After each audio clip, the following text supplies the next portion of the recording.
Welcome to the Real News Network in Baltimore. I'm Kim Brown. Well, Donald Trump is expected to tap Millionaire CEO Andrew Puzder as his labor secretary. His opposition to regulation of the fast food industry and raising the minimum wage has prompted critics to say that Puzder is just the latest wealthy elite chosen to join Donald Trump's cabinet, and that the move amounts to a, quote, middle finger to wage earners. That's a headline from New York Magazine. Now joining us to discuss this is Justin Miller. He is a writing fellow at the American Prospect, where he primarily writes about workers, wages, and the labor movement. His latest piece is titled "Trump Taps Anti-Worker Fast Food CEO for Labor Secretary," and he joins us today from Washington. Justin, thanks for being here. Thanks for having me.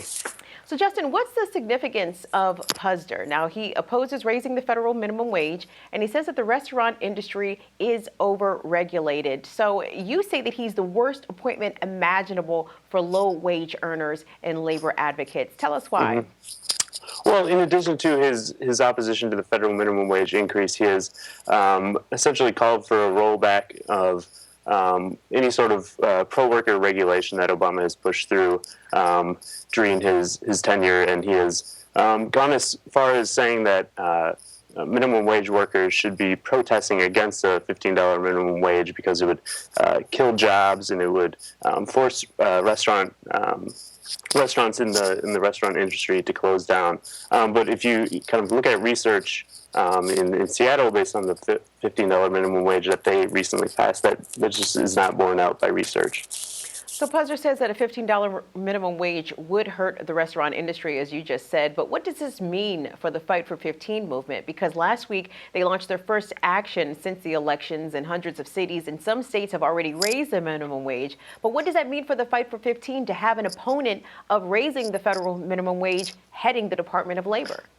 It could create a lot of challenges for the Fight for 15 moving forward. The organizing director of the Fight for 15, Kendall Fells, likened Puzder to putting Bernie Madoff in charge of the Treasury Department.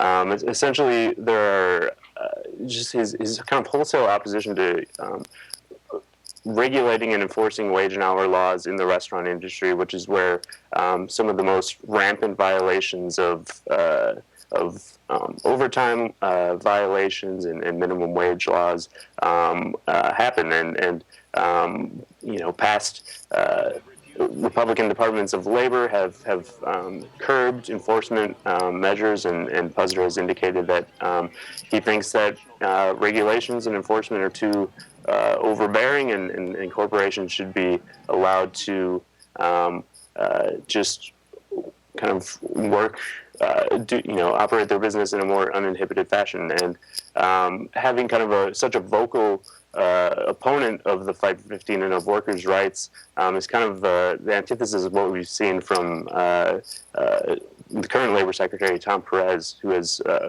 vocally advocated for increasing minimum wages at the state level.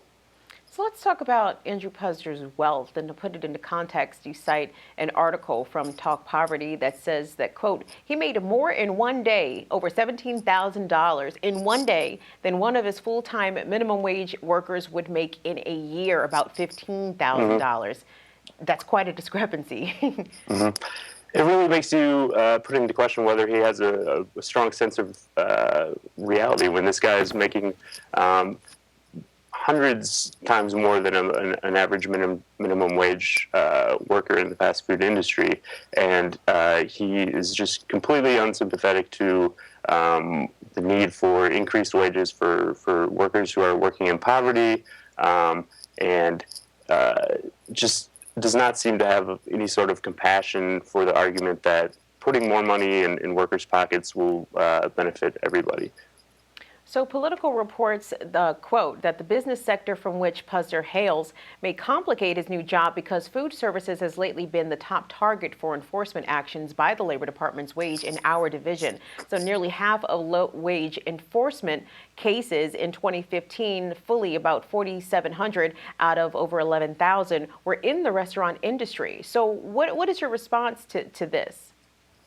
I think if you look at where recent reports have shown that the highest concentration of wage and hour violations happen in the fast food industry, and in the Carl's Jr. and Hardee's locations, that as the CEO of CKE restaurant group.